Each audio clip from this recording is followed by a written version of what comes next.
Hello everyone and welcome to science lab. ভিডিওটা দিতে একটু দেরি হয়ে গেছে অবশ্যই, কারণ আমার গলায় অ্যাকচুয়ালি ইনফেকশন হয়েছিল, তো সেই কারণে আমি কথা বলতে পারছিলাম না। এবার এখন একটু ইনফেকশনটা ঠিক আছে, তো সেই কারণেই আবার ভিডিওগুলো রিজিউম হয়েছে।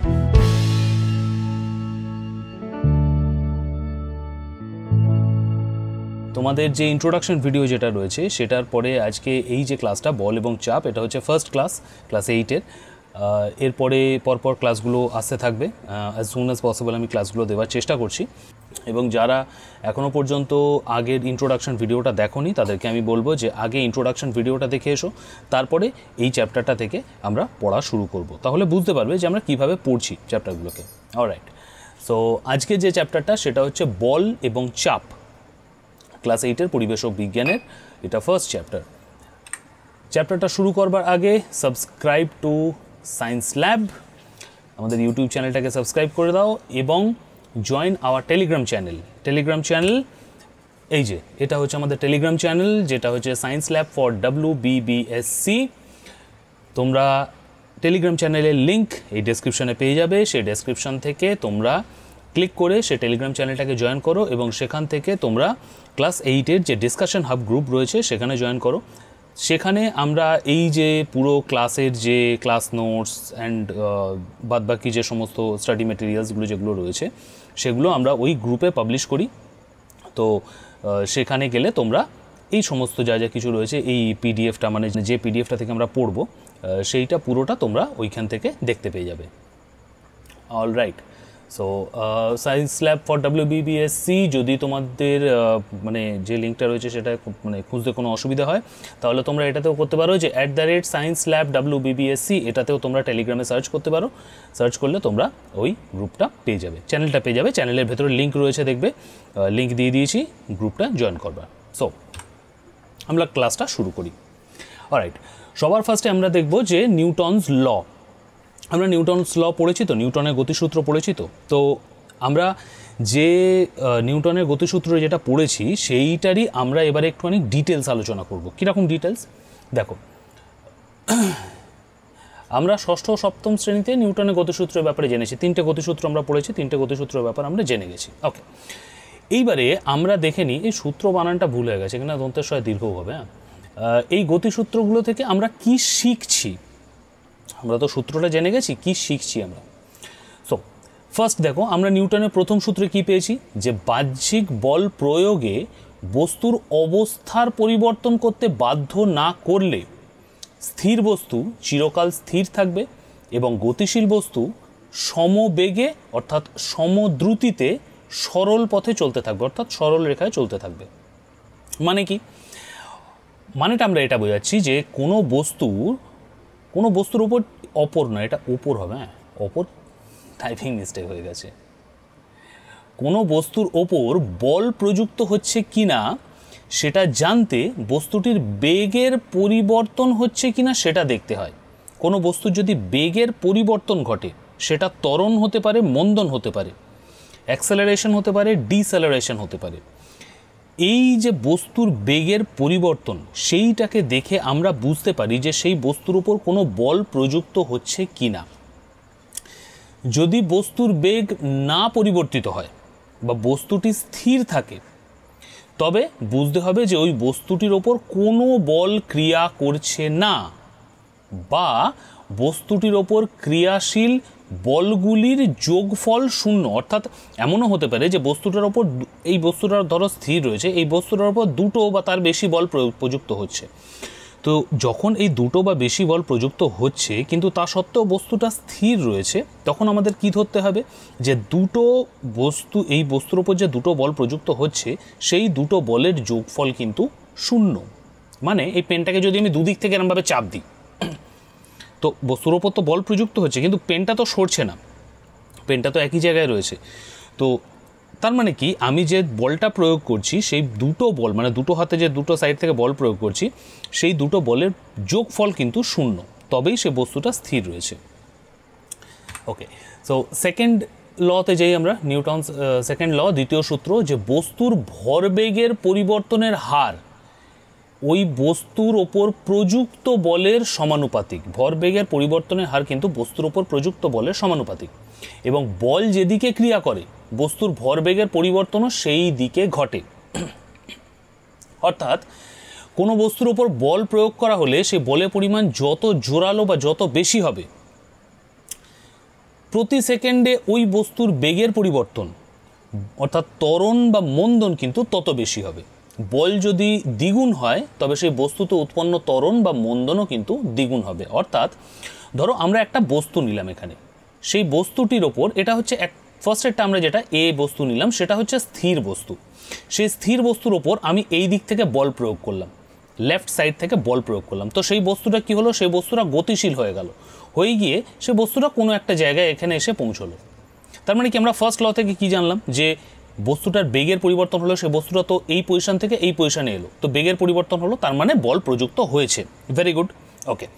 সো এই যে বলটা প্রযুক্ত হয়েছে, এই যে বস্তুটা, আমি যদি কোনো একটা বস্তুকে ঠেলি, সে ফাস্ট হয়ে গিয়ে তারপর আবার স্লো হয়ে যায়, রাইট?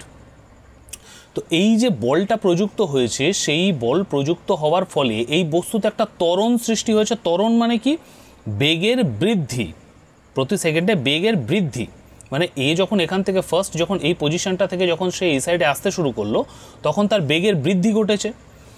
এই যে বেগের বৃদ্ধি যেটা ঘটেছে এই পজিশন থেকে তাকে অন্য পজিশনে আসবার জন্য, এই বেগের বৃদ্ধির পরিমাণ, আমি যদি একটা বস্তুকে এখানে যত পরিমাণ বল দিচ্ছি তার যদি দ্বিগুণ বল আমি প্রয়োগ করি এখানে, তাহলে দেখা যাবে কি বস্তুটা এই যে দূরত্ব যতটা এলো এর কিন্তু দ্বিগুণ দূরত্ব সে অতিক্রম করবে, এবং এই বস্তুতে কিন্তু এর দ্বিগুণ পরিমাণ ত্বরণ হবে, অর্থাৎ এই বস্তুটা তখন এইখানে আসবে। তো এটাই আমরা বোঝাতে চাইলাম যে কোনো বস্তুর ওপর বলের পরিমাণ যত জোরালো বা যত বেশি হবে, প্রতি সেকেন্ডে ওই বস্তুর বেগের পরিবর্তন তত বেশি হবে। এটা তো আমরা ত্বরণে দেখলাম। মন্দন দেখতে পারি কি, মন্দনও আমরা দেখতে পারি। আমি একটু অন্য পেন নিই, আমরা মন্দনও দেখতে পারি। ধরো আমরা আরেকটা বস্তু নিলাম, এটা হচ্ছে বি বস্তু। তো এই বি বস্তুটা হচ্ছে গতিশীল বস্তু। তো এই বস্তুটা কোনো একটা আসছে, কোনো একটা ফোর্সে আসছে, এদিকে তার বেগে আসছে, আমি এদিক থেকে সেই বস্তুটাকে থামাতে চেষ্টা করছি, আমি হাত দিয়ে থামাতে চেষ্টা করলাম। তো যখন আমি থামাতে চেষ্টা করলাম, আমি যে পরিমাণ বল প্রযুক্ত করছি থামানোর জন্য, সেই পরিমাণ বল প্রযুক্ত হওয়ার ফলে কি হচ্ছে, এই বস্তুটাতে মন্দন সৃষ্টি হচ্ছে, অর্থাৎ এই বস্তুটা বলটা প্রযুক্ত হওয়ার পর সে বস্তুটা কিছু দূর যাওয়ার পরে এখানে গিয়ে থেমে গেল, এটা হলো মন্দন। এবারে ঠিক এখানেও তাই, আমি যদি এই যে বল প্রয়োগ করছি তার দ্বিগুণ বল প্রয়োগ করি, অর্থাৎ তার দ্বিগুণ জোর লাগাই, তখন দেখা যাবে এই বস্তুটা যে দূরত্ব অতিক্রম করেছে তার চেয়ে কম দূরত্বে, মানে তার চেয়ে হাফ দূরত্বে সেই বস্তুটা কিন্তু এখানে থেমে গেল। এটাই হচ্ছে যে বস্তুর বেগের পরিবর্তন, অর্থাৎ ত্বরণ বা মন্দন কিন্তু তত বেশি হবে। অর্থাৎ আমি যদি বল বেশি প্রয়োগ করি তাহলে বেশি ত্বরণ হবে বা বেশি মন্দন হবে, আমি যদি বল কম প্রয়োগ করি তাহলে কম ত্বরণ হবে বা কম মন্দন উৎপাদন হবে। ওকে, সো আমরা থার্ড পয়েন্টে যাই, নিউটনের তৃতীয় সূত্রে যাই। তৃতীয় সূত্রে কি বলছে, যে তৃতীয় সূত্রে বলছে যে প্রত্যেক ক্রিয়ার একটা সমান ও বিপরীত প্রতিক্রিয়া আছে। কিভাবে আমরা দেখি, দেখো, অর্থাৎ কোনো একটি বস্তু যখন অপর একটি বস্তুর ওপর বল প্রয়োগ করে তখন একই সঙ্গে দ্বিতীয় বস্তুটিও প্রথম বস্তুর ওপর উল্টো দিকে সমপরিমাণ বল প্রয়োগ করে। মানে একটি বস্তু, সে বস্তুটার ওপর যদি আমি এদিক থেকে বল প্রয়োগ করি তাহলে এই বস্তুটিও কিন্তু নিউটনের থার্ড ল অনুসারে এই বস্তুটিও কিন্তু এই সাইডে একটা বিপরীতমুখী বল প্রয়োগ করছে। এই যে বিপরীতমুখী বল, এটাকে বলা হয় প্রতিক্রিয়া। আর এই যে যেটা আমরা নর্মাল বল প্রয়োগ করছি সেটাকে আমরা বলছি ক্রিয়া। সো ক্রিয়া এবং প্রতিক্রিয়া, প্রত্যেকটা জিনিসের কিন্তু ক্রিয়া এবং প্রতিক্রিয়া রয়েছে। এটা হচ্ছে নিউটনের থার্ড ল। এই ক্রিয়া প্রতিক্রিয়ার তোমাদের মনে অনেক প্রশ্ন আসতে পারে, তো আমি সেখানে বলবো যে এই যে থার্ড লটা না, এটা দেখতেই এক লাইন মনে হয়, বাট এর এক বিরাট এক্সপ্লেনেশন রয়েছে। তো সেই এক্সপ্লেনেশনটা তোমরা যখন ক্লাস 12-এ সম্ভবত ক্লাস 12-এ যখন ফিজিক্স পড়বে তখন এইটা তোমরা জানতে পারবে যে এর যেই ক্রিয়া প্রতিক্রিয়ার এর যে অল এক্সপ্লেনেশনস যেগুলো রয়েছে সেইগুলো। ওকে, সো তারপরে পয়েন্টে আমরা যাই যে এই যে প্রযুক্ত বল, আমরা যে বল প্রয়োগ করলাম সেটাকে আমরা পরিমাপ কিভাবে করব। তো আমরা জানি যে বলের পরিমাপ করতে গেলে, আমরা এইমাত্র পড়লাম সেকেন্ড লতে, যে বলের পরিমাপ করতে গেলে ওই বলের প্রভাবে কি ঘটছে সেটা পরিমাপ করলেই আমরা প্রযুক্ত বলের পরিমাপ সম্পর্কে জানতে পারবো। একটি বলের প্রভাবে কি হচ্ছে সেটা যদি আমরা জানতে পারি তাহলে আমরা বল কতটা প্রযুক্ত হয়েছে সেটা জানতে পারবো। আমরা সেকেন্ড লতে এইমাত্র পড়লাম তো, নিউটনের দ্বিতীয় গতিসূত্রতে পড়লাম তো। ওকে, সো আমরা কি দেখছি যে প্রযুক্ত বল ইজ ইকুয়াল টু হচ্ছে বস্তুর ভর এবং ওই বলের প্রভাবে বস্তুতে উৎপন্ন ত্বরণ, এটা হচ্ছে ওই প্রযুক্ত বলের পরিমাপ, অর্থাৎ F is equal to M into A। এখান থেকে কিন্তু আমরা এই বলের একক পাই, জানো তো কিভাবে একক পাই বলো তো, যে ফোর্স যদি M ইন্টু A হয়, যেখানে M মানে হচ্ছে মাস বা বস্তুর ভর এবং A মানে হচ্ছে অ্যাক্সেলারেশন। তো আমরা ভরের একক জানি সিজিএসে বা এসআইতে, আমি এসআইতে যাই ফার্স্টে।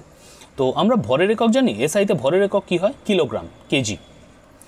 আর অ্যাক্সেলারেশনের ত্বরণের একক কী হয় আমরা পড়েছি তো, metre per second square, metre per second square, এটা তো ত্বরণের একক। তো আমরা যদি F is equal to M into A করি তাহলে আমরা কি দেখতে পাচ্ছি, আমরা এককগুলোকে শুধু ধরছি। হ্যাঁ, তো আমরা কি দেখতে পাচ্ছি এখানে, আমরা তাহলে ফোর্সের অর্থাৎ বলের একক কি পাচ্ছি, KG metre per second square, KG metre per second square, এটা হচ্ছে আমাদের বলের একক। এবার এই যে বলের একক যেটা রয়েছে না, KG metre per second square, এটাকে এসআইতে বলা হয় হচ্ছে নিউটন বা এন দিয়ে একে আইডেন্টিফাই করা হয়, নিউটন। এটা হচ্ছে KG metre per second square. এবার আমরা এই নিউটনের এক্সপ্লেনেশনটা পড়বো। দেখো সেম কিন্তু সিজিএসেও কিন্তু সেম, সিজিএসেরটায় বলবো, আচ্ছা সিজিএসেরটা বলে দিই, ওয়েট আমি এটা অন্য কালার নিই। ওকে, সিজিএসে মাসের ভরের একক কি আসছে, গ্রাম। অ্যাক্সেলারেশন বা ত্বরণের একক কি আছে, centimetre per second square, right. তো gram centimetre per second square, এটা হচ্ছে সিজিএসএ একক, এটাকে বলা হয় ডাইন। একটা হচ্ছে নিউটন আর একটা হচ্ছে ডাইন। ওকে, সো আমরা এবার এই দুটোর একটু এক্সপ্লেনেশনে যাই। হ্যাঁ, ওকে, সো দেখো আমরা তো দেখলাম যে এই যে বলের একক নিউটন, আমি এসআইটা ফার্স্টে করালাম, নিউটনের সূত্র কি পাচ্ছি, মানে 1 নিউটন বলতে আমরা কি বোঝাচ্ছি। দেখো একটি 1 কিলোগ্রাম ভরের বস্তুতে 1 কিলোগ্রাম ভরের বস্তুতে 1 মিটার পার সেকেন্ড স্কোয়ার ত্বরণ সৃষ্টি করতে যে পরিমাণ বল প্রয়োজন তাকে বলা হয় 1 নিউটন বল। একটি 1 কিলোগ্রাম বস্তুর ওপর 1 মিটার পার সেকেন্ড স্কোয়ার ত্বরণ আমরা সৃষ্টি করতে চাইছি, তাতে যে বল প্রয়োগ করতে হবে সেটা হচ্ছে 1 নিউটন বল। এ দেখো এই নিউটনকে এন দিয়ে চিহ্নিত করা হয়, এইমাত্র দেখলাম আমরা আগের স্লাইডে। এ দেখো নিউটনকে আমরা এন দিয়ে চিহ্নিত করি, এইটা নিউটনটা হচ্ছে এসআইতে আমরা পাই। আচ্ছা, সিজিএস, আমরা সিজিএসটাও দেখলাম তো এইমাত্র, যে সিজিএসে হচ্ছে ডাইন। তো ডাইনটা দেখি আমরা কি, সিজিএস এই বলের একক বা ডাইনের আমরা কি সূত্র পাই, সেম জিনিস, যেটা নিউটন মানে যে হিসাবে নিউটন সূত্রটাকে আমরা পাচ্ছি ঠিক সেই হিসাবেই আমরা কিন্তু ডাইনের সূত্রটাও পাচ্ছি। কিভাবে, যে একটি 1 গ্রাম ভরের বস্তুতে 1 সেন্টিমিটার পার সেকেন্ড স্কোয়ার ত্বরণ সৃষ্টি করতে যে পরিমাণ বল প্রয়োজন তাকে 1 ডাইন বলে। দেখো আমরা আগেরটাই কি করলাম, যে 1 কিলোগ্রাম ভরের বস্তুকে, আগেরটা করলাম কি কিলোগ্রাম, কেননা আমরা তখন এসআইতে পড়ছি, সেখানে আমাদের কিলোগ্রাম মিটার সেকেন্ড আমরা এটাতে পড়ছি, রাইট। তো যখনই আমরা সিজিএসে এলাম তখন সেই কিলোগ্রামটা কি চেঞ্জ হয়ে গেল, গ্রামে চেঞ্জ হয়ে গেল। অর্থাৎ এই 1 গ্রাম ভরের কোনো বস্তুকে, গ্রাম ভরের কোনো বস্তুতে 1 সেন্টিমিটার পার সেকেন্ড স্কোয়ার, সিজিএসে ত্বরণের একক তো centimetre per second square, right. তো এই সেন্টিমিটার পার সেকেন্ড স্কোয়ার ত্বরণ সৃষ্টি করতে যে পরিমাণ বল প্রয়োজন তাকে বলা হচ্ছে 1 ডাইন। ওকে, একটা ছোট্ট নোট আমি ফুট নোট দিয়ে রেখেছি এখানে, ফুট নোটটা আমি একটুখানি কালিটা অন্য করি। ওকে, ফুট নোটটা দেখো দিয়ে রেখেছি, যে একটি 1 কেজি বাটখারা হাতে ধরে থাকলে, আমরা তো এইমাত্র দেখলাম যে 1 কেজি, এই যে দেখো নিউটনের যে 1 কেজি ভরের কোনো বস্তুতে 1 মিটার পার সেকেন্ড স্কোয়ার ত্বরণ সৃষ্টি করতে যে পরিমাণ বল প্রয়োজন, তো আমি ঠিক সেই 1 কেজি হিসাবেই আসছি। কিন্তু যে 1 কেজির একটি বাটখারা হাতে ধরে থাকলে সেই বাটখারাটি হাতের উপর যতটা বল প্রয়োগ করে, এটা 1 কেজি বাটখারা যদি আমি হাতে ধরে থাকি, সে বাটখারাটা যতটা বল প্রয়োগ করছে আমার হাতের উপরে, তার পরিমাণ হচ্ছে 9.8 নিউটন। 9.8 নিউটন। এইটা তোমরা মুখস্থ করে রাখবে। This is a very very very important thing. একটা 1 কেজির বাটখারা যদি আমি তাকে ধরে রাখি, সেটা যে পরিমাণ বল আমার হাতের ওপর প্রয়োগ করে সেটার মান হচ্ছে 9.8 নিউটন। পরের স্লাইডে যাই। দেখো, আমরা জানি যে বল প্রয়োগের ফলে বস্তুতে ত্বরণ সৃষ্টি হচ্ছে, রাইট, বা মন্দন সৃষ্টি হচ্ছে কিছু একটা। তো আমরা যখন হাতে একটা বাটখারা ধরে থাকছি তখনও তো তার উপরে বল প্রযুক্ত হচ্ছে, রাইট, আমরা তো পড়লাম। এই যে বল যেটা প্রযুক্ত হচ্ছে, সেই বলটা কি বলতো? সেই বলটা হচ্ছে যে পৃথিবী এই বল প্রয়োগ করে বাটখারাটাকে নিজের দিকে টানছে। এই বলকে আমরা বলছি অভিকর্ষ বল। এই অভিকর্ষ বলের আমরা খুব ইন ডেপথ পড়বো কিন্তু এর পরের ক্লাসটাতে। স্পর্শ ছাড়া ক্রিয়াশীল বল যে চ্যাপ্টারটা রয়েছে সেটাতে খুব ইন ডেপথ পড়বো আমরা। তো পৃথিবী কিছুটা বল প্রয়োগ করছে, বাটখারাটাকে নিজের দিকে টানছে, এই বলটাকে আমরা বলছি অভিকর্ষ বল। কিন্তু দেখো, অভিকর্ষ বল প্রযুক্ত হওয়ার পরেও বস্তুতে ত্বরণ সৃষ্টি হচ্ছে না কেন? অর্থাৎ আমি তো এইমাত্র পড়লাম যে একটা বল প্রযুক্ত হলে সেই বস্তুতে ত্বরণ বা মন্দন সৃষ্টি হয়, রাইট? তো আমি যখন 1 কেজি বাটখারাটা হাতে ধরে রয়েছি, তো সেই বাটখারাটায় কোনো ত্বরণ বা মন্দন সৃষ্টি হচ্ছে না কেন? তার কারণটা হচ্ছে যে পৃথিবী যে পরিমাণ বল বস্তুটির উপর প্রয়োগ করছে, অর্থাৎ যে পরিমাণ বলে পৃথিবী বস্তুটাকে তার কেন্দ্রের দিকে টানছে, আমরাও কিন্তু সেই একই পরিমাণ বিপরীত বল বস্তুর উপর প্রয়োগ করছি। আমরা 3rd লতে পড়লাম, প্রত্যেক ক্রিয়ার সমান ও বিপরীত প্রতিক্রিয়া রয়েছে।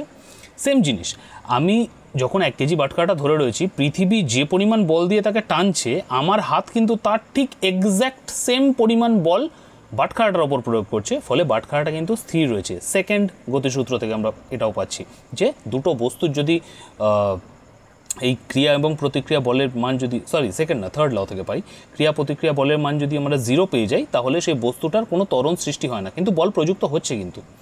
তো দেখো, এই দুটি বলের যোগফল 0 হয়ে যাচ্ছে। আমরা পড়লাম তো এইমাত্র যে দুটো বল যদি আমরা যদি বল প্রয়োগ করি এবং দুটি বলের যোগফল যদি 0 হয়ে যায়, তাহলে সেই বস্তুটির ওপর কোনো ত্বরণ সৃষ্টি হয় না। এখানেও তাই, যে যেহেতু বাটখারাটার ওপর পৃথিবী একটা বল প্রয়োগ করছে, নিজের দিকে টানছে, আবার আমরা হাত দিয়ে আরেকটা বল প্রয়োগ করছি, যেটা আমরা বাটখারাটাকে তুলে রাখছি। তো সেক্ষেত্রে দুটো বলের যোগফল যেটা রয়েছে সেটা 0 হয়ে যাচ্ছে। সেই জন্য বস্তুতে কোনো ত্বরণ সৃষ্টি হচ্ছে না, অর্থাৎ বস্তুটা স্থির রয়েছে। আমরা হাত দিয়েও তো বল প্রয়োগ করছি, বাটখারাটার উপরে ধরে রয়েছি তো। আচ্ছা, তারপরে যাই আমরা।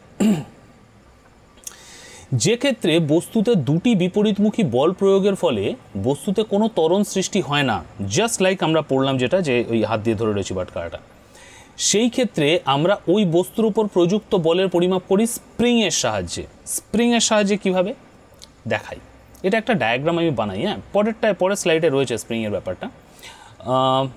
ধরো কোনো একটা বস্তু রয়েছে, আমি একটু বস্তুটা নিচের দিকে আঁকি। হ্যাঁ, এটা একটা বস্তু রয়েছে, সে বস্তুটা স্থির। এবারে স্থির বস্তুর ওপর তো বল প্রযুক্ত হচ্ছে। কি বল প্রযুক্ত হচ্ছে? পৃথিবী তাকে টানছে নিচের দিকে, অভিকর্ষ বল তো প্রয়োগ হচ্ছেই। ওকে, কত অভিকর্ষ বল প্রয়োগ হচ্ছে সেটা যদি আমরা জানতে চাই, যে মানে আমরা কিভাবে দেখব, তো আমরা একটা নর্মাল স্ট্যান্ড থেকে একটা হুক যদি করে এবং তারপরে আমরা সেখান থেকে যদি একটা স্প্রিং দিয়ে এই বস্তুটাকে যদি ঝুলিয়ে দিই, তাহলে আমরা কি দেখব, যে এই স্প্রিংটা কিছুটা প্রসারিত হচ্ছে। ওই বস্তুটার ওজনের ফলে স্প্রিংটা কিছুটা প্রসারিত হচ্ছে। এই যে স্প্রিংয়ের যে প্রসারণ ধর্ম, অর্থাৎ বস্তুর ওজনের ফলে এই যে স্প্রিংয়ের প্রসারণ ধর্ম, অর্থাৎ কতটা প্রসারিত হচ্ছে, এই জিনিসটাকে আমরা ক্যালকুলেট করি হচ্ছে স্প্রিং তুলা যন্ত্রের সাহায্যে। কিভাবে? আর এই যে স্প্রিংয়ের যে এই ধর্মটা, এক্সটেন্ড হওয়ার যে ধর্মটা, প্রসারণ যে ধর্মটা, সেই ধর্মটাকেই আমরা কাজে লাগাই স্প্রিং তুলা যন্ত্র তৈরি করতে। কিন্তু কিভাবে দেখো, এই যে স্প্রিং তুলা যন্ত্রের এই স্প্রিংয়ের এই প্রসারণ ধর্মকে কাজে লাগিয়ে তৈরি হয়েছে স্প্রিং তুলা যন্ত্র, যেখানে স্প্রিংয়ের সাহায্যে বস্তুর ওজন পরিমাপ করা হয়। স্প্রিং তুলা যন্ত্র দেখো এইরকম খানিকটা হয়, এই যে এটা হচ্ছে স্প্রিং তুলা যন্ত্র। এই যে ভেতরে না, এই পেছন দিকটা যদি আমরা দেখি, এই পেছন দিকটায় কিন্তু স্প্রিং রয়েছে একটা, এখানটায় পেছন দিকটা একটা স্প্রিং রয়েছে এবং নিচে একটা হুক রয়েছে, ওপরে একটা আংটা রয়েছে। এই আংটাটাকে আমরা কোথাও ঝোলাই, আর এই হুকের মধ্যে আমরা এই বস্তুটাকে ঝুলিয়ে দিই, যে বস্তুর আমরা ওজন নির্ধারণ করতে চাই সেই বস্তুটাকে আমরা ঝুলিয়ে দিই। তো এই স্প্রিংটা এইখানে যে পার্ট যেটা রয়েছে সেই স্প্রিংয়ের পার্ট কত দূর এলো সেইটা হিসাব করে আমরা দেখতে পাই যে সেই বস্তুটার ওজন কত। এখানে একটা খুব উল্লেখযোগ্য পয়েন্ট রয়েছে, হ্যাঁ, সেটা হচ্ছে যে ওজন মাপার যন্ত্র কিন্তু স্প্রিং তুলা যন্ত্র, বি ভেরি কেয়ারফুল। ওজন কিন্তু স্প্রিং তুলা যন্ত্রে মাপে, ভর কিন্তু আমরা সাধারণ তুলা যন্ত্রেই মাপি। এটা প্রশ্ন আসতে পারে পরীক্ষায় যে আমরা ভর কিসে মাপি, স্প্রিং তুলা যন্ত্র নয় সাধারণ তুলা যন্ত্র, আর আমরা ওজন কিসে মাপি, স্প্রিং তুলা যন্ত্র। দুটোর মধ্যে ডিফারেন্স রয়েছে। সাধারণ তুলা যন্ত্র মানে যেটা এটা নর্মাল, যেটা দাঁড়িপাল্লা আমরা বিভিন্ন জায়গায় যেগুলো দেখতে পাই। ওকে, সো পরেরটাই যাই, যে স্প্রিং তুলা যন্ত্রের মাধ্যমে আমরা বলের পরিমাপ কিভাবে করব। আমি একটু অন্য কালারের পেন নিই, রাইট। সো আমরা এখানে দেখলাম যে স্প্রিং তুলা যন্ত্র, আমরা তো দেখলাম যে প্রসারণের ক্ষমতাকে কাজে লাগিয়ে আমরা স্প্রিং তুলা যন্ত্র তৈরি করছি। তাদের দেখতে পাচ্ছি যে কতটা প্রসারিত হচ্ছে, ওই কতটা প্রসারিত হচ্ছে সেইটার উপর বেস করে আমরা দেখতে পাচ্ছি যে কতটা বল প্রযুক্ত হচ্ছে, রাইট। আমরা তো এটাই পড়লাম। তো আমরা স্প্রিং তুলা যন্ত্রের ব্যবহার করে কতটা বল প্রযুক্ত হচ্ছে সেটাও তো আমরা ধরতে পারি, রাইট। ধরো আমরা টেবিলের ওপর ঠিক এইভাবে একটা স্প্রিং তুলা যন্ত্র রাখলাম, ঠিক যেভাবে ডায়াগ্রামটা করা রয়েছে ঠিক সেইভাবে একটা আমরা এই যে স্প্রিং তুলা যন্ত্রকে আমরা রাখলাম। তার দুপাশে এরকম পুলি করে এদিক দিয়ে একটা ভর চাপিয়ে দিলাম, এদিক দিয়ে একটা ভর চাপিয়ে দিলাম। এখানে ইংরেজিটা এটা বাদ দাও, এটা দরকার নেই তোমাদের।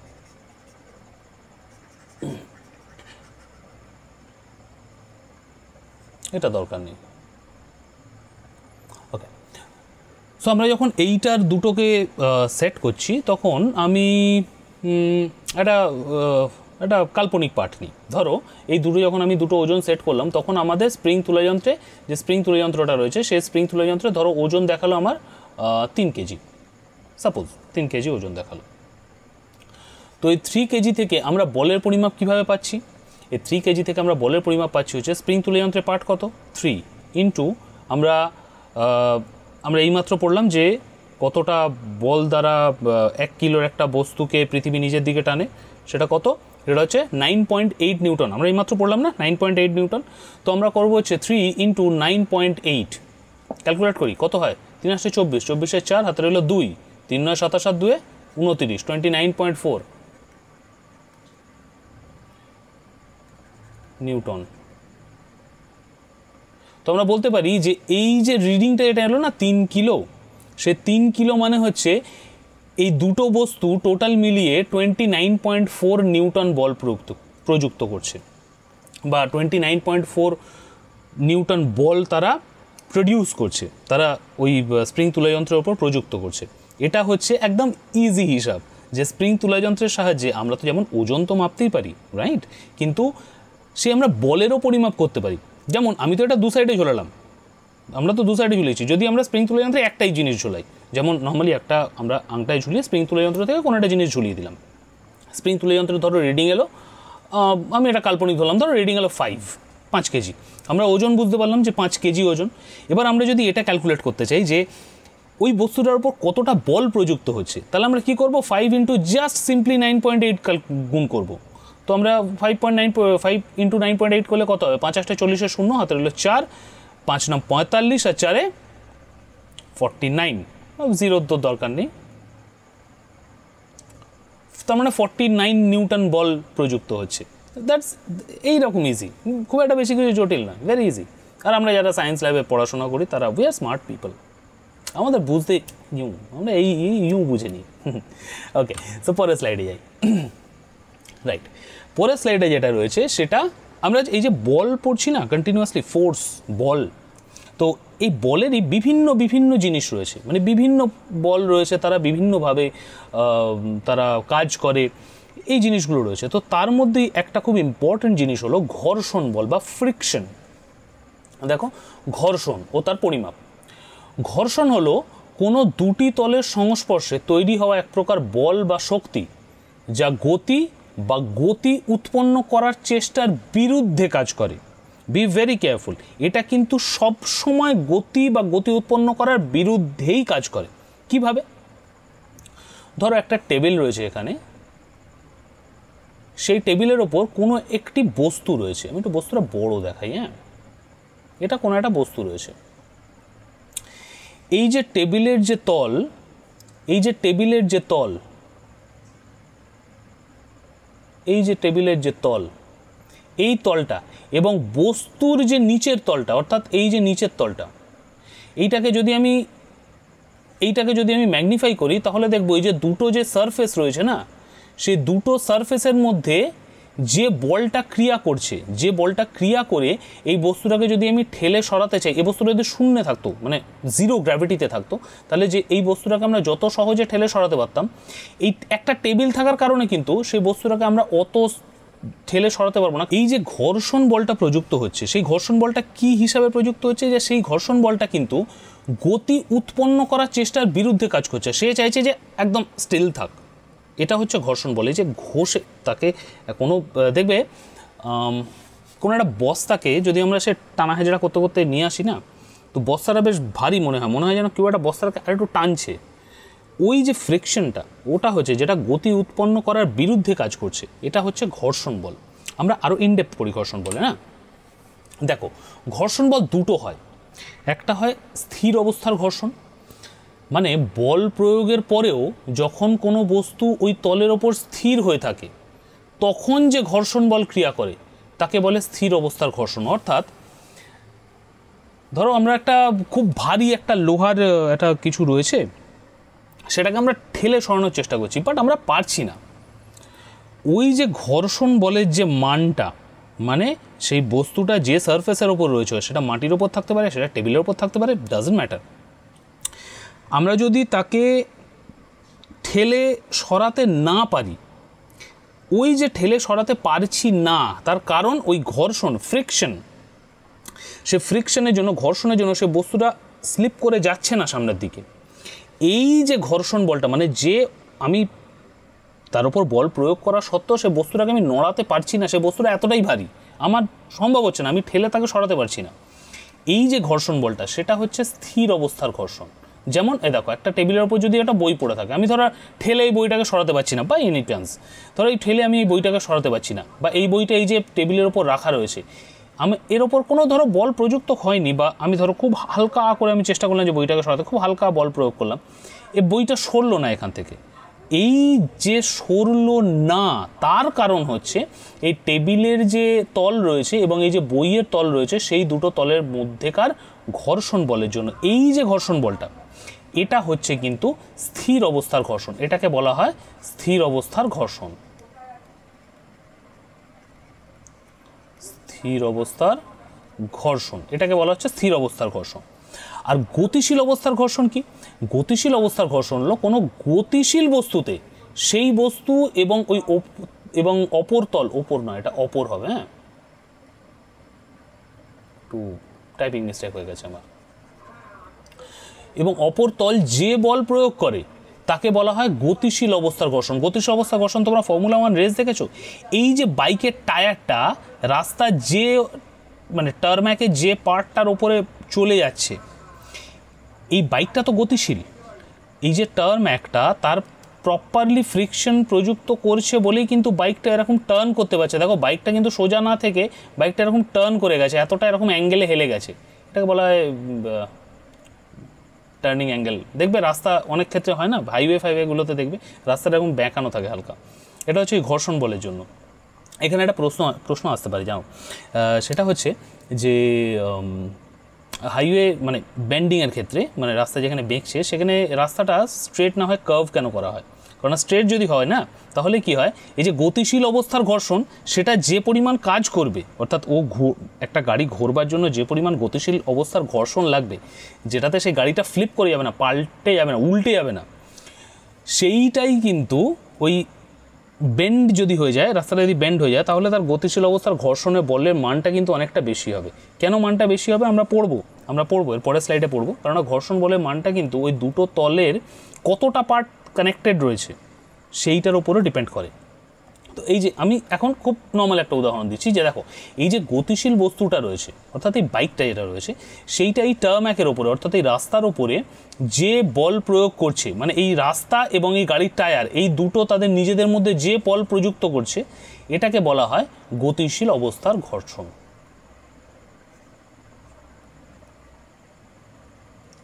গতিশীল অবস্থার ঘর্ষণ।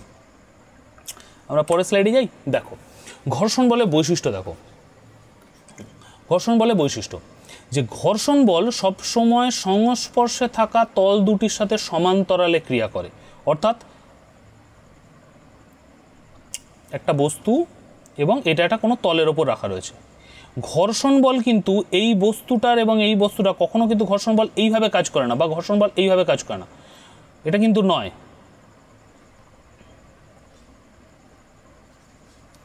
ঘর্ষণ বল কিন্তু সবসময় কাজ করে হচ্ছে এর সমান্তরালে, অর্থাৎ এই দিকে বা এই দিকে, এই বস্তুর নিচের তলের সমান্তরালে, এই দিকে বা এই দিকে। ঘর্ষণ বল কিন্তু এই দিকেই কাজ করে। অর্থাৎ আমি যদি এদিক থেকে কোনো ফোর্স প্রয়োগ করি তাকে, এই বস্তুটাকে এই সাইডে সরানোর জন্য, তাহলে এই ঘর্ষণ বলটা কিন্তু এই আমি যে ফোর্সটা ক্রিয়েট করছি তার উল্টো সাইডে ক্রিয়া করবে। এটা হচ্ছে কি দুটো তলের সমান্তরালে ক্রিয়া করে কিন্তু ঘর্ষণ বল সব সময়। 2 নম্বর পয়েন্ট দেখো, দুটি বস্তুর সংযোগস্থলের ক্ষেত্রফলের ওপর ঘর্ষণ বল নির্ভরশীল। ক্ষেত্রফল যত বেশি হয় ঘর্ষণ বলের মানও তত বেশি হয়। ধরো একটা ছোট্ট বস্তু রয়েছে, সে বস্তুটা একটা তলের ওপর রাখা রয়েছে, আর একটা এরকম বড় বস্তু রয়েছে, সে বস্তুটা একটা তলের ওপর রাখা রয়েছে। এই বস্তুটার তো ক্ষেত্রফল মানে নিচে যে সারফেস যেটা রয়েছে, এই সারফেসটা তো খুবই ছোট, যেটা দুটো তলের সাথে সংস্পর্শে রয়েছে সেটা তো খুবই ছোট। এর যে নিচের তলের ক্ষেত্রফল তার তুলনায় তো এই যে তলটা রয়েছে, এই যে সারফেসটা যেটা রয়েছে সেটা তো অনেক বড়। এই বস্তুতে উৎপন্ন হওয়া ঘর্ষণ, অর্থাৎ এই দুটো তলের মধ্যে উৎপন্ন হওয়া ঘর্ষণ বলের পরিমাপ এই দুটো তলের উৎপন্ন হওয়া ঘর্ষণ বলের পরিমাপের থেকে কম হবে অনেকটা, কারণ এর ক্ষেত্রফল যেহেতু কম। অর্থাৎ যার ক্ষেত্রফল বেশি, অর্থাৎ এই সংযোগস্থলের ক্ষেত্রফলটা যার বেশি, এই সংযোগস্থলের ক্ষেত্রফলটা যার বেশি, সেখানে ঘর্ষণ বলের পরিমাপও কিন্তু বেশিই হবে। দেখো ক্ষেত্রফল যত বেশি হয় ঘর্ষণ বলের মান কিন্তু তত বেশি হয়। ওকে, 3 নম্বর দেখো, স্থির অবস্থার ঘর্ষণ বলের একটা সর্বোচ্চ মান আছে। স্থির অবস্থায় যদি কোনো ঘর্ষণ বল হয় তার একটা সর্বোচ্চ মান রয়েছে। প্রত্যেকটা এই মানটা কিন্তু দুটো বস্তুর ওপর মানে বিভিন্ন বিভিন্ন বস্তুর ওপর বিভিন্ন বিভিন্ন রকমের হয়, কিন্তু এই মান একটি নির্দিষ্ট বস্তু একটি নির্দিষ্ট তলের ওপর থাকার সময় সর্বদা একই থাকে।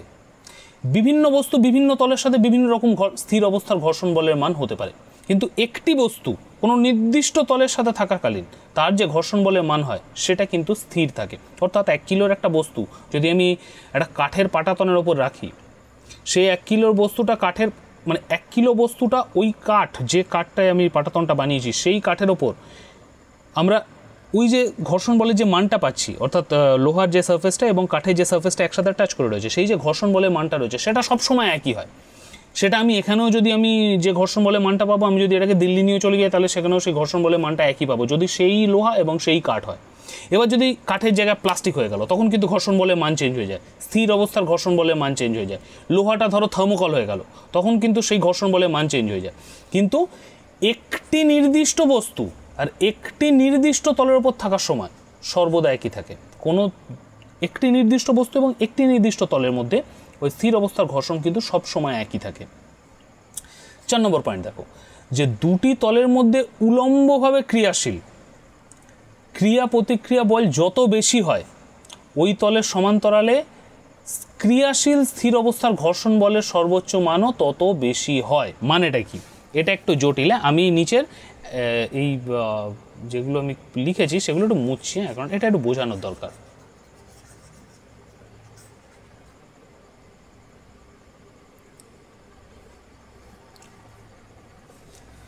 ধরো একটা টেবিলের ওপর একটা বস্তু রাখা রয়েছে, আর একটা টেবিলের ওপর আর একটা বস্তু রাখা রয়েছে। এই বস্তুটার ওজন 1 কেজি, এই বস্তুটার ওজন 10 কেজি। হয়ে গেছে? 1 কেজি মানে কি? এই বস্তুটাকে পৃথিবী 1 কেজি অর্থাৎ 9.8 নিউটন বল দিয়ে নিচের দিকে টানছে। আমরা জানি 9.8 নিউটন বল এখানে প্রযুক্ত হচ্ছে। আবার এই 10 কেজির বস্তুটাকেও তো পৃথিবী নিজের দিকে টানছে, এখানে কত বল প্রযুক্ত হচ্ছে? 98 নিউটন। কারণ 9.8 × 10 আমরা তো এইমাত্র পড়লাম, রাইট? 98 নিউটন। এই যে বল যেটা প্রযুক্ত হচ্ছে এই টেবিল কিন্তু ওই যে বললাম প্রত্যেক ক্রিয়ার সমান ও বিপরীত প্রতিক্রিয়া রয়েছে, নিউটনের থার্ড ল। এই টেবিলটা কিন্তু এই 9.8 নিউটন বল আবার ওপরের দিকে প্রয়োগ করছে, ফলে তো বস্তুটা স্থির রয়েছে। এই টেবিলও তাই, এই টেবিলটা 98 নিউটন বল ওপরের দিকে প্রয়োগ করছে, ফলে এই বস্তুটা স্থির রয়েছে। এবার দেখো এই যে বলের পরিমাপ, দুটো তলের মধ্যে উলম্বভাবে ক্রিয়াশীল যে বলের পরিমাপ, অর্থাৎ এখানে 98 নিউটন, 9.8 নিউটন বা 98 নিউটন, এই ক্রিয়া প্রতিক্রিয়া বল যত বেশি হবে, 98 থেকে 9.8 থেকে 98 হলো, যত বেশি হবে ওই তলের সমান্তরালে ক্রিয়াশীল, অর্থাৎ এই তলের এই যে সমান্তরালে ক্রিয়াশীল ঘর্ষণ বলের পরিমাপ কিন্তু মানে সর্বোচ্চ মাপ কিন্তু তত বেশি হবে। মানে এই 1 কেজির বস্তুটার ঘর্ষণ বলের মান যত হবে, স্থির অবস্থার ঘর্ষণ বলের মান যত হবে, এই 10 কেজি বস্তুটার স্থির অবস্থার ঘর্ষণ বলের মান কিন্তু বেশি হবে, কারণ বলের পরিমাপ কিন্তু বেশি হচ্ছে। অর্থাৎ এই যে ক্রিয়া প্রতিক্রিয়া বল 98 নিউটন ওপর দিকে চলছে, এই ক্রিয়া প্রতিক্রিয়া বলের মানটা এর ক্ষেত্রে বেশি। এই যে যত বেশি হবে তত কিন্তু এই স্থির অবস্থার ঘর্ষণ বলের মান কিন্তু বেশি হবে। আমরা একটা রিয়েল লাইফ উদাহরণ থেকে আমরা বুঝতে পারি কীরকম।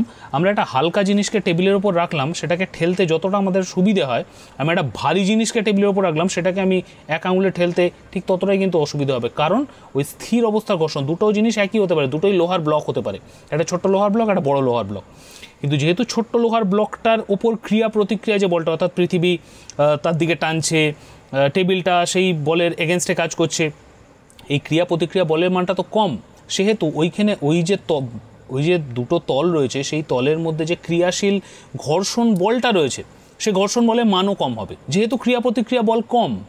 আর যেখানে আমি একটা ভারী বস্তু যদি টেবিলের ওপর রাখি, সেখানে তো ক্রিয়া প্রতিক্রিয়া বলের পরিমাণ অনেকটা বেড়ে যাচ্ছে, সে বস্তুটাকে পৃথিবী নিজের দিকে টানছে, টেবিলটা সেই বস্তুটার উপর একটা উল্টো দিকে অভিকর্ষের উল্টো দিকে একটা বল প্রয়োগ করছে, তবে তো বস্তুটা স্থির রয়েছে। এই যে ক্রিয়া প্রতিক্রিয়া বলের মানটা যখন বেশি হচ্ছে, তখন কিন্তু ওই বস্তুর ওই যে ঘর্ষণ বলে, স্থির অবস্থার ঘর্ষণ বলের যে মানটা রয়েছে, সেটাও কিন্তু বেশি হয়ে যাচ্ছে। সেই জন্য একটা ছোট্ট লোহার ব্লককে আমরা আঙুল দিয়ে সুন্দর ঠেলে দিতে পারি, একটা বড় এরকম এত বড় একটা লোহার ভারী একটা ব্লককে আমরা আঙুল দিয়ে সুন্দর ঠেলতে পারবো কি না? তাতে আমাদের বেশি জোর প্রয়োগ করতে হবে, তার কারণ ঘর্ষণ বলের জন্য স্থির অবস্থার ঘর্ষণ বলের মান কিন্তু বেড়ে গেছে ওর মধ্যে, কারণ ক্রিয়া প্রতিক্রিয়ার পরিমাণ কিন্তু বেশি হয়ে গেছে। ওকে, তো আমরা যাই এরপরে যে পয়েন্টটা আমরা পড়বো, সেটা হচ্ছে তরলের ঘনত্ব এবং চাপ। তরলের ঘনত্ব এবং চাপ, ঘনত্বের একক। দেখো আমরা ঘনত্ব যখন আমরা পড়ি, তখন সবার ফার্স্টে আমরা যে কোনো কিছু পড়বার সময় না, সায়েন্স যখন আমরা পড়ি, এনিথিং রিলেটেড টু সায়েন্স যখন আমরা পড়ি, আমরা সব সময় চেষ্টা করি যে সেটার পরিমাপ করতে। কেন পরিমাপ করতে, কেন আমরা চেষ্টা করি পরিমাপ করতে? তার কারণটা হচ্ছে আমরা যত এই পরিমাপ করতে পারবো, যে কোনো জিনিসের আমরা যত সহজে, যত সুন্দরভাবে এবং যত অ্যাকিউরেটলি আমরা পরিমাপ করতে পারবো, তত আমরা সেই বস্তুটার বা সেই বল বা কোনো রকম শক্তি, আমরা তার খুব সুন্দর ধর্মগুলোকে আমরা বুঝতে পারবো, যে সেই বস্তুটা কি করতে পারে, সেই বস্তুটা কি হতে পারে, সেই ধর্মগুলো আমরা বুঝতে পারি। তো সেই একই কারণে আমরা পরিমাপ করি। তো ঠিক সেইভাবেই দেখো, ঘনত্বের একক হচ্ছে সিজিএসে গ্রাম পার ঘনসেমি, আর এসআইতে রয়েছে কিলোগ্রাম পার ঘনমিটার। তো ঘনত্ব আমরা কীভাবে পরিমাপ করি? দেখো একটা জিনিস বলি, যে কোনো জিনিসের না, যে কোনো রাশির যদি আমরা একক জেনে যাই না, তাহলে আমরা তার সংজ্ঞা বের করতে পারি। আবার যে কোনো রাশির যদি আমরা সংজ্ঞা বের করতে পারি, তাহলে তার একক আমরা জানতে পারি। কিভাবে? দেখো আমি এটাতেই শেখাচ্ছি। দেখো আমরা পড়লাম কি, ঘনত্বের একক হচ্ছে সিজিএস, হচ্ছে গ্রাম পার ঘনসেমি। মানেটা কি? আমরা তো এটা লিখতে পারি গ্রাম বাই সেমি কিউব। ঘনসেমি তো তাই বলছে, সেমি কিউব এটাই তো বলছে, গ্রাম পার সেমি কিউব। তার মানে আমরা কি পাচ্ছি বলো তো? গ্রাম কিসের একক? ভর। সেমি কিউব কিসের একক? কমন কিসের একক? এই কিসের একক বল? সেমি কিউব কিসের একক? আয়তন।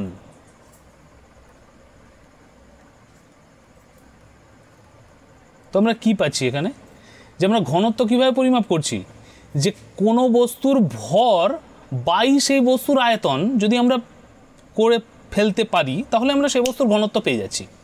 তার মানে দেখো, আমরা যদি কোনো কিছুর একক জেনে যাই, তাহলে আমরা সেটার সংজ্ঞাটা আমরা জানতে পারি।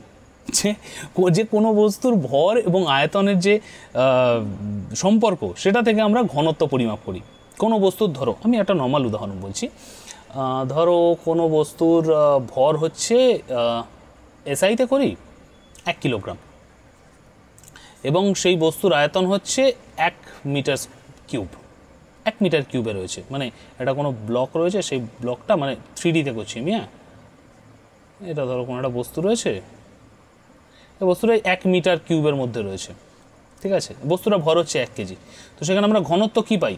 এখানে আমরা ঘনত্ব পাচ্ছি হচ্ছে 1 কেজি পার মিটার কিউব, বা 1 কেজি, হ্যাঁ কী লিখছি ভুলভাল আমি, তা 1 কেজি পার ঘন মিটার, 1 কিলোগ্রাম পার ঘন মিটার, এটা হচ্ছে ঘনত্ব। Very easy. পরেরটা আমরা যাই, দেখো আমরা ঘনত্ব পড়লাম, তো এবার আমরা পড়ি হচ্ছে তরলের চাপ, প্রেশার। দেখো, একক ক্ষেত্রফলের ওপর কোনো তরল পদার্থ যে পরিমাণ বল প্রয়োগ করে তাকে বলা হয় তরলের চাপ।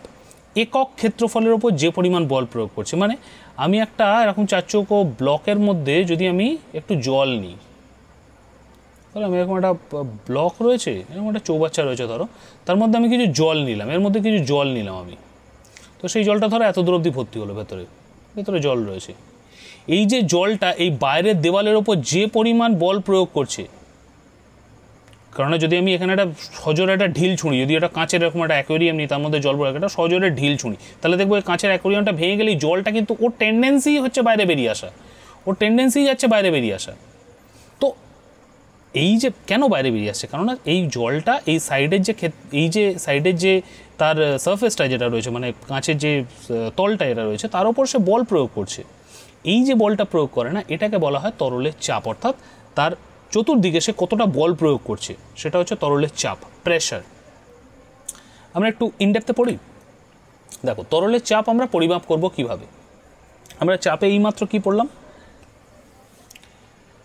বল প্রযুক্ত হচ্ছে একক ক্ষেত্রফলের ওপরে, অর্থাৎ কত ক্ষেত্রফলে কত বল প্রযুক্ত হচ্ছে সেটা আমরা যদি জানতে পারি, তাহলে আমরা তরলের চাপ জানতে পারবো, তাই তো? কত ক্ষেত্রফলের ওপর কতটা বল প্রযুক্ত হচ্ছে, তাহলে আমরা জানতে পারি। তো আমরা চাপ কি পাচ্ছি? চাপের আমরা একক কি পাচ্ছি? যে বল বাই ক্ষেত্রফল, তাই তো পেলাম। কোনো তরল যতটা বল প্রয়োগ করছে যত ক্ষেত্রফলের ওপরে, সেটাই তো তরলের চাপ, সেটাই তো প্রেশার, আমরা তো এটাই পাচ্ছি। তো আমরা এককটা কি পাচ্ছি? কেমন আমরা বলের একক কি পেয়েছি? এসআইতে বলো, বলের একক কি পেলাম? কেমন বলের একক কি পেলাম এসআইতে? নিউটন। ক্ষেত্রফলের একক কি পেলাম এসআইতে? কি পেলাম? মিটার স্কোয়ার, তাই তো? ক্ষেত্রফলের একক তো তাই, মিটার স্কোয়ার। স্কোয়ারের বাংলা কি? বর্গ মিটার। স্কোয়ারের বাংলা ভুলে গেছি, ইস। আচ্ছা, মানে স্কোয়ার বলে বলে এমন অভ্যস্ত হয়ে গেছে, বাংলা ভুলে গেছি। নিউটন বাই বর্গ মিটার। তো আমরা চাপের একক কি লিখতে পারি? প্রেশারের একক কি লিখতে পারি? নিউটন পার মিটার স্কোয়ার, বা নিউটন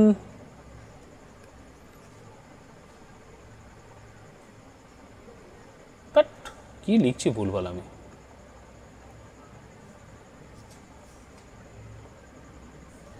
নিউটন পার বর্গমিটার লিখতে পারি? হ্যাঁ, লিখতেই পারি চাপে। আচ্ছা, এটা তো আমি সিজিএস এই এসআইতে বললাম। তো সিজিএসে কি হবে? এটা খাতায় লিখবে, খাতায় লিখে ছবি তুলবে, গ্রুপে পাঠাবে, এটা হোমওয়ার্ক রইল। এসআইতে কি হতে পারে? চাপের, এই যে আমি তো দেখিয়ে দিলাম, চাপের হচ্ছে বল বাই ক্ষেত্রফল। একক ক্ষেত্রফলের ওপর যত বল প্রযুক্ত হয় সেটা হচ্ছে চাপ, অর্থাৎ নিউটন পার মিটার স্কোয়ার। ওকে, এবার আমরা দেখছি তরলের চাপ তো আমরা পড়লাম, এবার আমরা দেখছি হচ্ছে তরলের চাপ কি কি জিনিসের ওপর নির্ভরশীল। That's a very important thing. তরলের চাপ সাধারণত দুটো জিনিসের উপর নির্ভরশীল হয়। নাম্বার 1 হচ্ছে তরলের উচ্চতা। আমি যদি একটা সিলিন্ডার নিই, চোং, কি বাজে চোঙটা আঁকলাম, ঠিক আছে। একটা এত বড় সিলিন্ডার নিলাম, আর একটা এইটুকু সিলিন্ডার নিলাম, ছোট চোঙ। গ্লাস নিলাম, চোঙ ফোং দরকার নেই, সিলিন্ডার দরকার নেই, গ্লাস নিলাম, একটা বড় গ্লাস নিলাম, একটা ছোটো গ্লাস নিলাম। এই গ্লাসের নিচেটা আমি একটা ফুটো করলাম, আর এই গ্লাসের নিচেটা আমরা একটা ফুটো করলাম। এবার করে আমি জল ভরতে শুরু করলাম দুটো গ্লাসে। দেখবো যে ছোটো গ্লাস থেকে যে জলটা বাইরের দিকে যে ফোর্সে পড়ছে, বড় গ্লাস থেকে তার চেয়ে বেশি ফোর্সে পড়ছে। খুব স্বাভাবিক। এই যে তরলের যে উচ্চতা, এই যে তরলের যে উচ্চতা, এই যে হাইট, এই হাইট যত বেশি হবে, কারণ এটা যদি H1 হয়, এটা H2 যদি আমি করি, তাহলে H1 always greater than H2। Height তো বেশি, H1-এর তো মানটা বেশি। তো যখনই এই উচ্চতাটা বেড়ে যাবে, তখনই কিন্তু এই নিচের পয়েন্টে তরলের চাপ কিন্তু বেড়ে যাবে। সেই কারণেই দেখবে এই সমুদ্রপৃষ্ঠের আমরা যত নিচে যাই, যত গভীরে যাই, তত জলের চাপ বাড়তে থাকে। কারণ উচ্চতাটা বাড়ছে, তরলের উচ্চতাটা বাড়ছে, সে তত আরও বেশি চাপ দিচ্ছে। তরলের উচ্চতার উপর তরলের চাপ নির্ভর করে। সেকেন্ড পয়েন্ট দেখো, তরলের ঘনত্বের ওপরও তরলের চাপ নির্ভর করে। কিন্তু আমি এটা অন্য কালার পেন নিই। কীভাবে? আমরা একটা পরীক্ষা করি, এই পরীক্ষাটা তোমাদের বইতেও রয়েছে। কীরকম দেখো, আমি একটা জায়গায় জল নিলাম এবং একটা জায়গায় গাঢ় নুন জল নিলাম। জল নেওয়ার পর এই জলের বোতলের নিচের দিকটা ফুটো করে যদি আমরা সেই ফুটোটা দিয়ে এখানে একটা পাইপে একটা সামান্য কেরোসিন দিয়ে আমরা এখানে একটা স্কেল জুড়ে দিই, যাতে আমরা দেখতে পাই যে কতটা কেরোসিনটা এদিকে সরছে। আমরা যত জল দেবো কেরোসিনটা তো এদিকে সরবে। তো আমরা যদি এই পরীক্ষাটা করি, তাহলে দেখতে পাবো এই গাঢ় নুন জলের ক্ষেত্রে, দেখো নর্মাল জলের ক্ষেত্রে কেরোসিন কিন্তু এইটুকু উচ্চতায় গিয়ে, অর্থাৎ এই স্কেলে গিয়ে থেমে গেছে। কিন্তু গাঢ় নুন জল, সেম পরিমাণ গাঢ় নুন জলের ক্ষেত্রে কিন্তু কেরোসিনটা এরকম একটুখানি ওপর দিকে উঠেছে। এটা তোমরা বাড়িতেও করতে পারো, এটা খুব ইজি। এটা একটা যে বোতল নিয়ে তার সাথে পাইপ এবং সামনে কিছুটা কেরোসিন নিয়ে নিলেই তোমরা এই পরীক্ষাটা করতে পারবে। দেখবে একই পরিমাণ জল, যে পরিমাণ জল আমরা নিয়েছি, ঠিক সেম পরিমাণ গাঢ় নুন জল আমরা যদি নিই, তাহলে দেখতে পাবো এই জলের যে চাপ, অর্থাৎ এই যে রিডিংটা এটা রয়েছে, সেটা যত গাঢ় নুন জলের যে চাপ, অর্থাৎ এই যে রিডিংটা রয়েছে, সেটা কিন্তু সবসময় বেশি হবে। মানে এর রিডিং যদি H1 হয়, এর রিডিং যদি H2 হয়, তাহলে always H1 greater than H2 হবে সব সময়। কেননা তরলের ঘনত্বের ওপর তরলের চাপ নির্ভর করে। অর্থাৎ তরল যত ঘন হবে, তরলের ঘনত্ব যত বেশি হবে, সেই তরলের চাপ কিন্তু তত বেশি হয়। আমরা তারপরে পয়েন্টে যাই। আমরা পরেরটা কি দেখছি, যে বল নয়, চাপ দিয়েই ঠিক হয় কিন্তু কোনো তরলের প্রবাহের অভিমুখ কীরকমভাবে। ধরো আমরা তিনটে ফিগার নিয়েছি, এটা 1, নাম্বারিং তো করাই রয়েছে, এটা 1, এটা 2, এটা 3। এবার বলো তো এই মাঝখানে যে স্টপ ককগুলো রয়েছে না, সেই স্টপ ককগুলো আমি খুলতে শুরু করলাম। 1-এরটা খুললাম, 2-এরটা খুললাম, 3-এরটা খুললাম। বলো তো 1-এর ক্ষেত্রে কী হবে, 2-এর ক্ষেত্রে কী হবে, 3-এর ক্ষেত্রে কী হবে? কমেন্টে লেখো কী হবে। ভিডিওটা পজ করো, কমেন্টে লেখো, বা নিজের খাতায় লেখো, সেটাকে ছবি তুলে পাঠাবে গ্রুপে। কী হবে উত্তরটা আমি বলি। যদি আমি 1 নম্বরে এখানে আমি স্টপ ককটা খুলি, তাহলে দেখা যাবে যে এই তরলে কোনো চেঞ্জ হচ্ছে না, নাথিং, নো চেঞ্জ। এই যেরকম তরল রয়েছে সেরকমই হতে থাকবে। এইটা যদি আমি খুলি, তাহলে দেখবো তরল এই বেশি চাপের জায়গা, মানে বেশি জায়গাটা থেকে কমের জায়গার দিকে ও প্রবাহিত হয়ে যাচ্ছে। অর্থাৎ হয়ে গিয়ে এর সমান হয়ে যাচ্ছে। এও একটা কিছুটা কমে যাচ্ছে, এও কিছুটা কমে যাচ্ছে, এও কিছুটা বেড়ে যাচ্ছে। বেড়ে গিয়ে দুটোর লেভেল কিন্তু সমান হয়ে যাচ্ছে। ওয়াটার লেভেল আমরা যেটাকে বলি, এর লেভেল সমান হয়ে যাচ্ছে। অর্থাৎ বি থেকে তরল কিন্তু এর দিকে যাচ্ছে। আর ঠিক সেম এটার ক্ষেত্রেও কিন্তু এ থেকে তরল বি এর দিকে যাবে। এ কিছুটা তরল এখানে কমে যাবে, এ কিছুটা তরল এখানে বেড়ে যাবে। বেড়ে গিয়ে দুটো তরলের মান কিন্তু সমান হয়ে যাবে। এই যে ওয়াটার লেভেল সিমিলারিটি, মানে ওয়াটার লেভেলের যে মাপটা না, এটা দিয়ে দেখবে রাজমিস্ত্রি যারা রয়েছেন না, যারা বাড়ি করেন, তারা দেখবে তারা এইটার ব্যবহার খুব করেন। একটা পাইপের মধ্যে তারা জল ভরে নেন, নিয়ে দুটো একটা ধরো দেওয়াল তিনি বানাচ্ছেন, তো দেওয়ালের এই সাইডের উচ্চতা আর ওই সাইডের উচ্চতা, মানে দেওয়ালটা টিল্ট হয়ে গেছে কিনা বা সোজা রয়েছে কিনা, সেটা দেখবার জন্য ওই দুটো জলের মাপটা এটা করেন। ওই মাপটা নিয়ে দেখে নেন যে দুটো জলের মাপটা ঠিক রয়েছে কিনা দুটো সাইডে। যদি ঠিক থাকে তাহলে দেওয়াল একদম ঠিক রয়েছে। ইভেন ওয়াটার লেভেল এখন পাওয়াও যায়, স্কেলের মধ্যে পাওয়া যায় ওয়াটার লেভেল, যার মধ্যে একটা মাঝখানে একটা বুদবুদ থাকে, বুদবুদটা এরকম করে সরে এদিকে। ওয়াটার লেভেল স্কেল দেখবে কীরকম হয়, দাঁড়াও দেখাচ্ছি।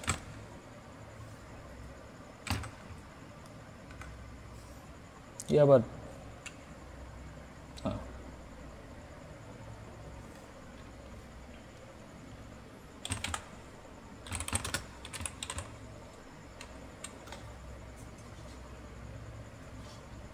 হ্যাঁ, এটা তো ওয়াটার লেভেল ইন্ডিকেটর নয়, ওয়াটার লেভেল স্কেল।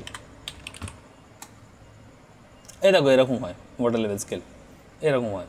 এই যে ভেতরে এই যে বুদবুদটা রয়েছে সেই বুদবুদটা মানে এদিক ওদিক নড়াচড়া করে, তাই সেটা বোঝা যায়। এই বুদবুদটা একদম যদি মাঝখানে থাকে তাহলে বোঝা যাবে যে তলটা একদম সমান রয়েছে, কোনো দিকে টিল্ট নেই। ওকে, সো কী হলো?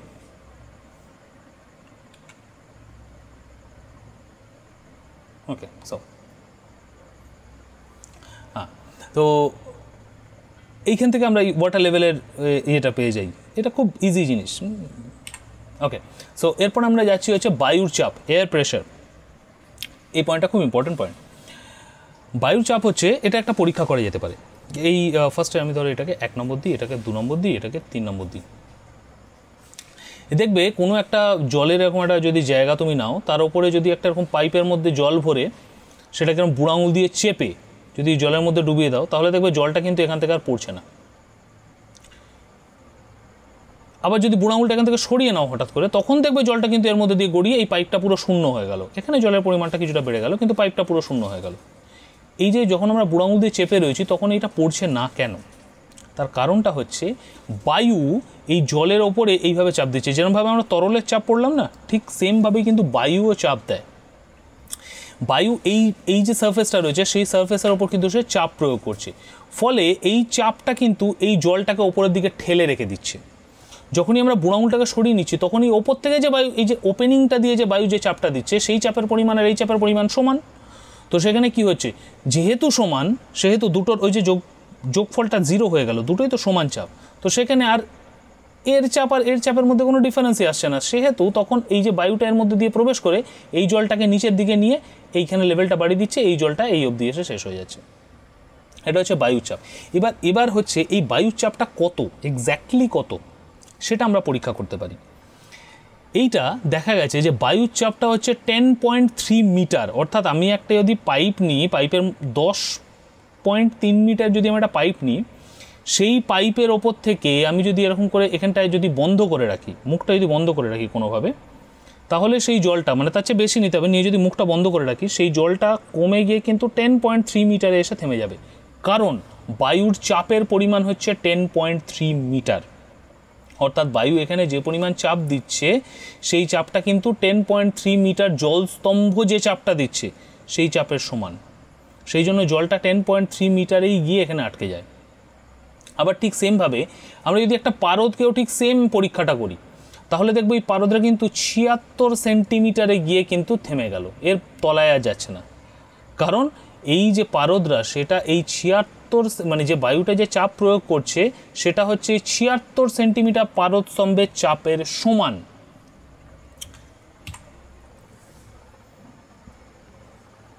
দেখো, স্বাভাবিক অবস্থায় বায়ু যে চাপ দেয় তার পরিমাণ 10.3 মিটার উঁচু জলস্তম্ভ যে চাপ দেয় তার সমান। একটা 10.3 মিটার জলস্তম্ভ যে পরিমাণ চাপ দেয়, একটা সাধারণ অবস্থা বায়ু কিন্তু সেই পরিমাণ চাপ দেয়। আর 76 সেন্টিমিটার উঁচু পারদস্তম্ভ যে পরিমাণ চাপ দেয় তার সমান। এটা 76 সেন্টিমিটার উঁচু পারদস্তম্ভ যে পরিমাণ চাপ দিচ্ছে, যে পরিমাণ প্রেশার দিচ্ছে, সেইটা কিন্তু বায়ুর চাপের সমান। এবার দেখো, একই পরিমাণ চাপ তৈরি করতে যেখানে 10.3 মিটার উঁচু জল দরকার, 10.3 মিটার মানে 30 ফুটেরও বেশি, সেখানে মাত্র 76 সেন্টিমিটার পারদ সেই চাপ তৈরি করতে পারলো কিভাবে? ওইটুকু পারদ এতটা চাপ সৃষ্টি করতে পারলো কিভাবে? কারণটা হচ্ছে ওই যে তরলের চাপ নির্ভর করে কিভাবে, ঘনত্বের ওপরে। অর্থাৎ একটা 76 সেন্টিমিটার পারদ, তার তো ঘনত্ব অনেক বেশি অ্যাজ কম্পেয়ার টু ওয়াটার, জলের থেকে তো তার ঘনত্ব অনেক বেশি। এই যে ঘনত্বটা যেহেতু বেশি, সেহেতু ওই তো পারদ যে পরিমাণ চাপ দিচ্ছে, মানে বায়ুর চাপের সিমিলার হওয়ার জন্য যে পরিমাণ চাপ দিচ্ছে, সেটা সে যতটা, মানে সে তো যেহেতু তার ঘনত্ব বেশি তার চাপের পরিমাণটাও বেশি, সেই জন্য তার পরিমাণটা কম, 76 সেন্টিমিটারেই তার হয়ে যাচ্ছে।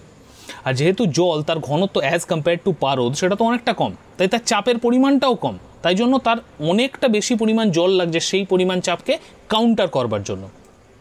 ওকে, তারপর আমরা যাই প্লবতা। প্লবতা কী জিনিস?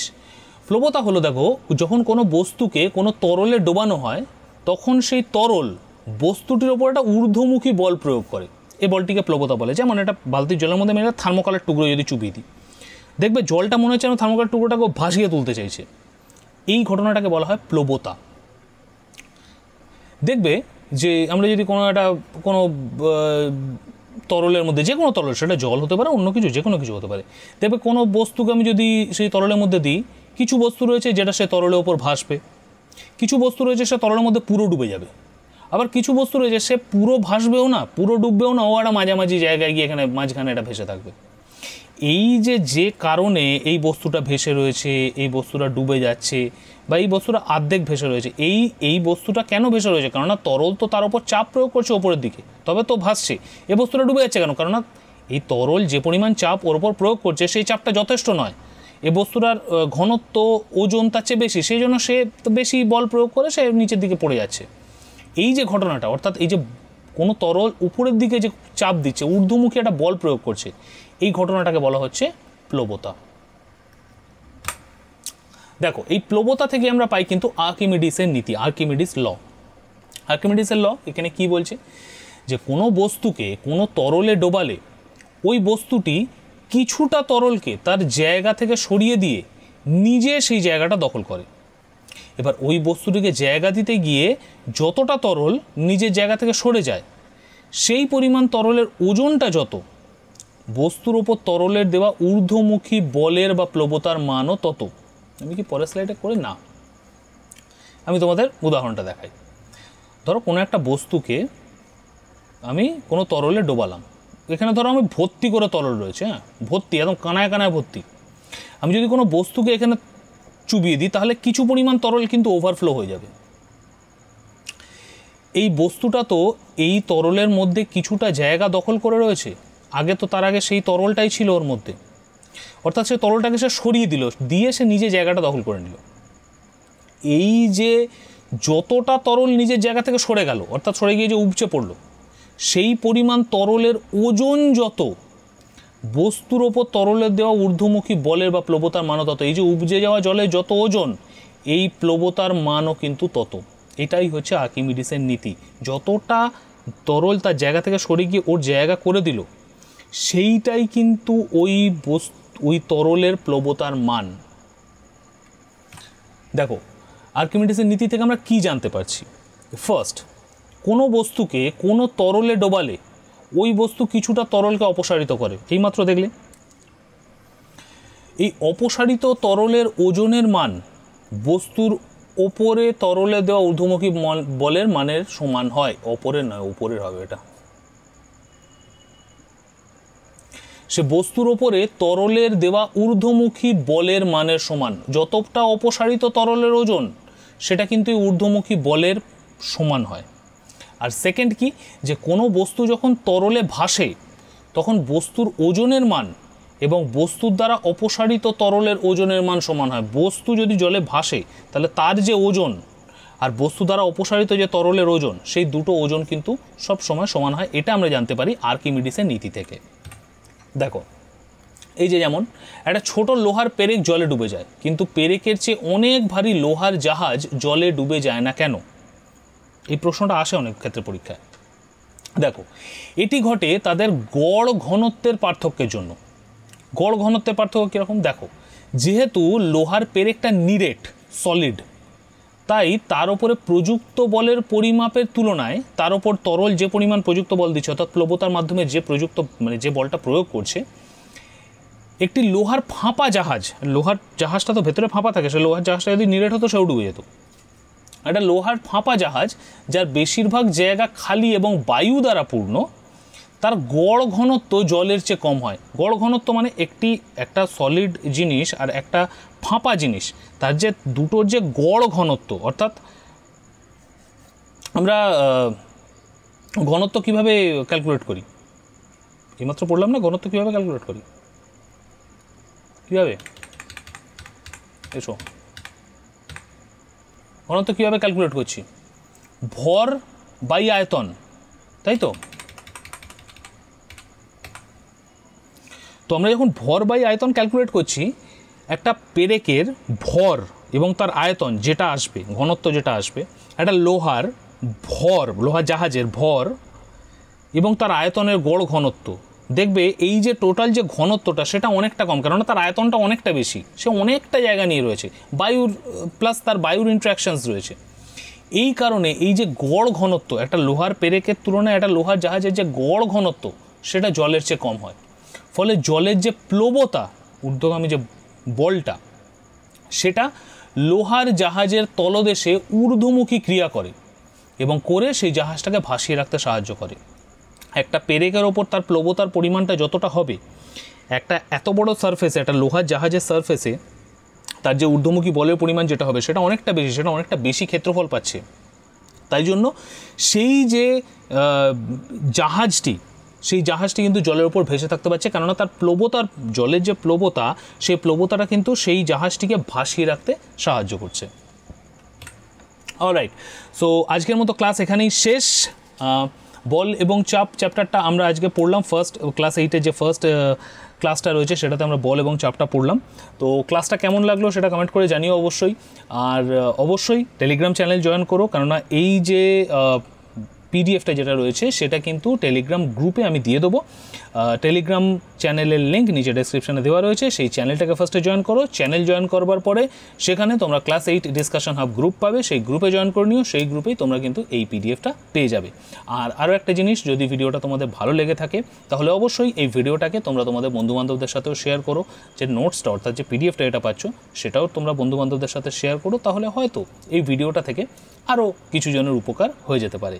সো আজকের মতো ভিডিও এটুকুই, আবার তোমাদের সাথে দেখা হবে এর পরের ক্লাসটাতে, স্পর্শ ছাড়া ক্রিয়াশীল বল এই চ্যাপ্টারটাতে। সো ততক্ষণ পর্যন্ত টাটা।